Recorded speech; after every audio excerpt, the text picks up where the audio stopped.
Bend Around the Wind by Skylia. Chapter 30, Flight of the Phoenix, Part 2. The only thing that made things slightly better in Loki's opinion was that Stark actually had the maps. Everything else just got out of control. It seemed to be a recurring theme. No matter how much you planned, something always went wrong. In their case, things always escalated with incredible speed. It was a special talent of theirs, Loki was sure of it. Being held in Stark's arms like some rescued damsel while the Yerbics closed in on them was more than a little inconvenient as well. He did not fear in their lives just yet, but things really could have gone better. He could see the girls flying not much ahead of them. They flew fast, but Stark's armor was faster, and so were their pursuers. Loki was already thinking about the ways they could get into the Drake and away from this place. He really hoped the Drake was still there, but probably the dead Yerbucks next to it were enough of a warning for others to stay away from it. Okay, so we're pretty close to the Drake, but we won't be able to take off with these guys on our trail, Stark said. Any suggestions? Loki asked. Best would have been if they could have shot the Yerbucks down before they reached the Drake, but Loki down in his handgun would do much damage. He was going to start carrying a bigger gun. This was ridiculous. Yeah, I'll put you down. You run to the Drake and take off with the girls while I lead them away. Then I join you once you're high enough. This is a stupid plan, Loki said. Best I have, Stark told him. Loki wanted to disagree some more, but he didn't have a better solution either. Fine, he said. Stark started descending almost immediately, and Loki slipped out of his grasp the second the ground was close enough. Stark shot out into the air and took a sharp turn, and luckily the Yerbucks followed him. Loki started to run. He encountered other Yerbucks on his way, but none of them attacked him. He was rather sure at this point that this Moreau in the tower had some sort of rebellion going on against the Skrulls. Loki wanted to curse their luck again. He dashed across the aerodrome landing pad while bypassing very startled Yerbucks on his way. Oh yes, he still looked like a Skrull. Juyu and B landed next to the Drake a few moments before Loki got there. Where's Stark? Juyu asked while Loki got to the front to get the engine started. He'll join us later, don't close the door, Loki instructed as all systems came to life. Juyu nodded and walked back, grabbing hold of some of the straps that were on the side seats in the back. B was also back there, her arm no longer an axe, but her wings remained. Loki lifted off from the ground. The whole interior was very turbulent, but he paid no attention to it. He tried to spot Stark as soon as he was in the air, but he did not see him anywhere. At least they were out of the aerodrome, even if not out of danger. I see Stark, Juyu said after a little while. Where? Behind us, but a little above. He's not slowing down, she added, and the next moment Loki saw Stark sweeping past them, the Yerbucks still close behind him. He had a perfect view of what was happening. Stark was shooting at the Yerbucks while the Yerbucks were shooting at him in return. Stark was too quick to be shot. He always managed to change directions very fast while the vehicle the Yerbucks rode got hit several times. But it was not enough. Stark's blast just did not damage it excessively. His mind immediately started running with possibilities again. Then he remembered that the Drake did have some sort of weapons. He was rather sure Stark showed him how to use them. He looked over the control panel quickly and found what he was looking for after a few moments. The clever machine even showed both the Yerbuck vehicle and Stark as potential targets. After a moment, Loki managed to pick out the Yerbucks. This was more than a good solution. Hopefully the firepower would be suitable as well. He sped up to get closer to them and even moved a little higher before firing. There were 2 energy blasts from the Drake, and Loki couldn't help but think about how fitting the name was again. The blasts were large and looked like blue fireballs. For a brief moment, Loki remembered the Jatari scepter he had in his possession for a while. One side of the flying machine tore off from the shot, and it started spinning around in the air uncontrollably. Suitable firepower indeed, Loki remarked quietly. The spinning vehicle was moving from one side to another while the Yerbucks were dropping like flies from it. Then someone probably accidentally hit a weapon because there were a few heavy blasts coming from the vehicle before it backfired and destroyed them in an explosion. The blast wave shook the Drake viciously, and Loki gripped the wheel a little tighter to keep it steady. What was that? Juyu yelled, which meant that they were at least still inside the plane. Then he noticed that Stark was not flying straight. Loki increased speed again to get closer to him and noticed that only one of his boots was working. He did not know what happened to it. Maybe the Yerbucks managed to hit him before they exploded, but Loki was sure that Stark won't be flying for long like that. We need to get Stark inside, Loki said. A few moments later, Juyu was next to him looking out at what was happening. He won't be able to fly into the Drake like this. Get ahead of him, I'll pull him in. she said. How? Just do it, she replied and went back. Loki did not argue, but he sure hoped she knew what she was doing. Loki changed direction to bypass Stark and get ahead of him. It was not easy because the man kept twisting from one side to another with only one boot working. Then Loki was finally past him. I see him! Now just keep it steady! Juyu yelled from the back of the shuttle. Loki glanced back because it was not like he could hit anything this high up in the air, and he saw how the Skrull girl wrapped one of the longer belts they used to secure cargo around her arm before walking to the back, almost leaning out of the shuttle.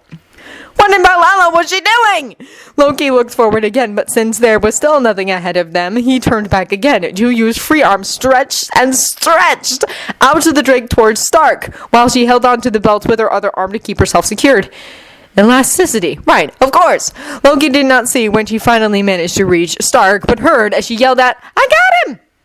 Loki focused on flying again, and a few moments later, there was a horribly loud crash coming from the back. When he turned around a little to see what was happening, Juyu and Stark were both in a heap down on the floor. The impact was most likely not a pleasant one. Someone shut the door, then finally, and the wind inside the drake died down. Loki heard how Stark thanked Juyu for giving him a hand, and also heard how the man started laughing at his own words for some reason. Then he walked up to the front to Loki. He took his helmet off. He was sweaty and panting heavily. Want me to take over? He asked and gestured at the wheel. I got him, he told him, so Stark just sat down next to him while Loki finally turned the drake up and towards space. We have the maps, Stark said then, and Loki did not have to look at him to know that he was grinning. We almost got killed. Again, Loki answered. Calculated risk, Stark said with another grin. Loki huffed out a small laugh as well. Green is such a good color on you, the man said next, especially with these ears and the whole bald situation. Oh, shut up, Loki told him. Then he finally took a large breath and focused on changing back to his normal shape. It was pleasant to slip back into it. Stark's armor was damaged. It had claw marks on it, dents, and some burns as well. So Loki was right when he thought that the yearbooks managed to hit him at least once. Loki was kind of irritated about how one of the claw marks damaged the engraving on the left shoulder. But I'm intact underneath, Stark told him when they docked in to the Iron Mage. That's what matters. Most of the damage is just cosmetic, easily fixed. Well, and the boot. What happened to it? Loki asked. No clue yet, Stark replied. It looked like the energy crystal and it overloaded and it short-circuited the whole thing, but I don't know what caused it. Maybe you flew too fast, Loki suggested. When did it happen? When one of the blasts grazed me, Stark replied, just before the explosion. Maybe it absorbed some of that energy, Loki suggested. Or maybe the crystal got damaged in the fight before that. Or maybe I need to make a few tests to find out instead of guessing. Stark said, I did not fall from the sky, so it was not a bad first flight. But something is obviously flawed in the design. Neither Juyu nor Bee changed back from their Skrull form. Juyu was mostly just dirty and had a few singes here and there and some torn clothing. Bee, on the other hand, was covered in blood and grime because she was hacking and slashing up the yearbooks instead of shooting at them like her sister did. Loki looked at her for one long moment, then let a smile spread out on his face. Well done, little Bee, he said. Bee tilted her head and smiled that strange little smile before turning around and walking away, hopefully to clean up.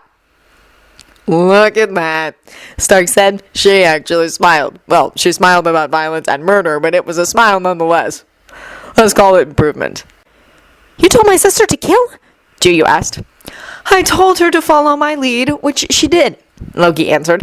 I was certain she would be very useful in close combat, and I was right. She is not a weapon for your use, Juyu said sternly. Loki turned around and looked at her, naive child. No, she is a weapon in her own right, Loki answered. I merely pointed her in the right direction. Juyu scowled even deeper and stared at Loki. Stark just looked at the both of them, obviously contemplating whether to interrupt or not. You will not do it again, Juyu said with a harsh tone. No, not just harsh, commanding. Loki felt a spike of anger in reaction and took a step closer to her. You do not get to tell me what I cannot do, Loki told her evenly. He hoped she was not too stupid to realize that she was treading on thin ice right now. He was not in the mood for childish arguments. When it comes to my sister, I do, she said, her tone not wavering, her gaze still stern and locked on Loki's face. You do not even understand. You think she's broken. You do not even know her. Loki most definitely did not expect her to charge him in immediate fury. That was the only reason she managed to get in a punch before Loki grabbed her by her clothes and slammed her to the side of the drake. "Don't try that again!" Loki hissed angrily. An armored arm came across his chest and rested on his shoulder right away as Stark stepped close to him. "Loki, let her go," he said calmly. "Come on." Stark did not put force behind his touch, only pulled a little. Loki leveled one last look on the girl before stepping back. "Do you go clean up, eat something," Stark said. The girl sent one more glare towards Loki before leaving. "And you come and help me get out of my suit, okay? I want to get away from this planet as soon as possible." Loki nodded, so Stark let go of him, and they both walked to the workshop. Loki still felt some anger boiling within him, but only with Stark there next to him, it was dissipating.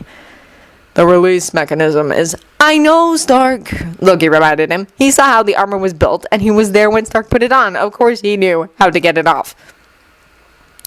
"So, do you really think that letting be loose to freely slaughter others is the right way to deal with her?" Loki stopped what he was doing and glared up at Stark. The human looked like he meant the question, though, and he also did not seem like he was aiming for an argument. "She cannot be fixed, for she is not broken," Loki said simply. "She is different. She won't get better, and she won't get less violent. It is in her nature to be like this. She won't magically change back into whatever Sister Juju remembers." "You sure about that?" "Yes. She can learn control, but she won't get better," Loki said firmly. "The best is to give her an outlet, suitable targets.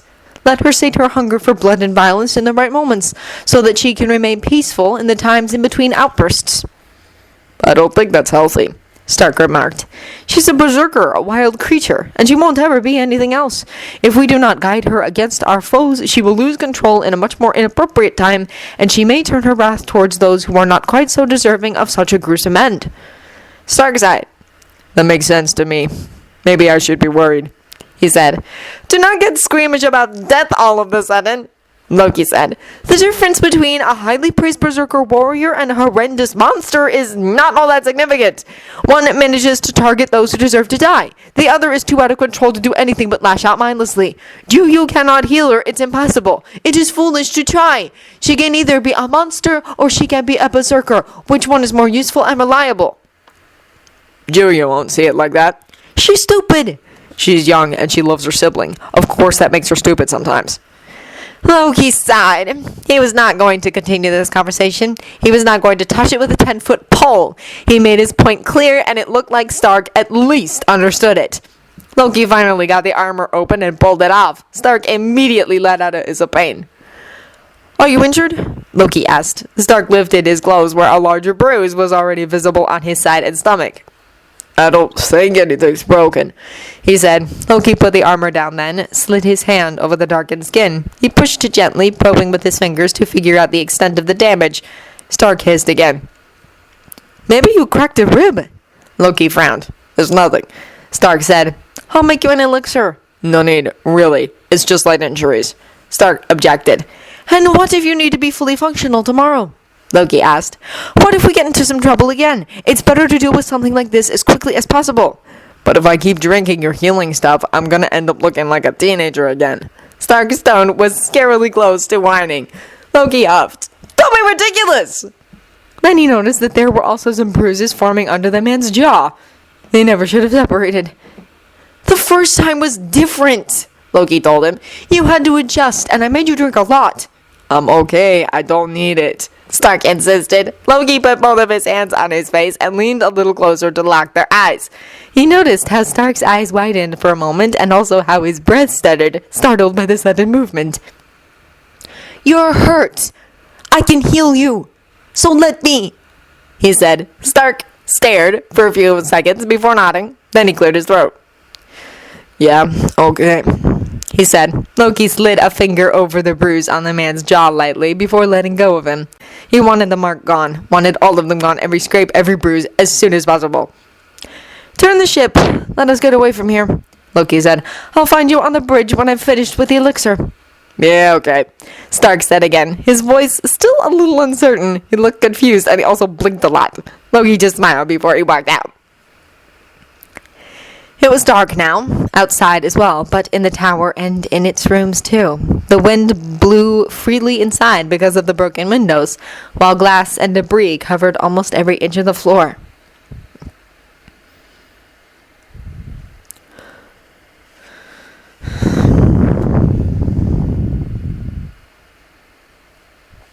Let me see if I understand this correctly, Moreau. The tall, wide figure rumbled in a deep tone. 3 Skrulls and some ridiculous warm-blooded flying armor marched in here, slaughtered more than half of your men, and took not only most of your maps, but the blueprints for our new warp drive as well. I'll let them get away. I did not think his armor would make him so strong. Moreau replied from where he knelt on the floor, his whole body bruised and bloody. The tall figure just growled in answer. And the tall Skrull, he should not have been so powerful. Maybe he was a war Skrull. We did not expect that. Did you let them get away? The other repeated the question. I was thrown out of the tower. I am lucky to be alive. Did you let them get away? The tall figure thundered. Yes, sir. Moreau answered, lowering his head even more.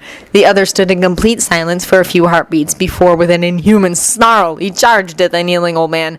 His long claws dug into his skull, piercing thick skin, and he tore the head off with one clean movement. He tossed it aside like discarded trash as the body hit the floor. The room was utterly silent, while the bloody head rolled away and knocked into one of the walls silently. Not a single soul dared to speak a word. The tall figure let out a furious roar a moment later, splitting the silence. Prepare my ship, he ordered with a bellow. Some immediately ran out of the destroyed office, while others stood motionlessly waiting for the next order. Time for a hunt, he grunted.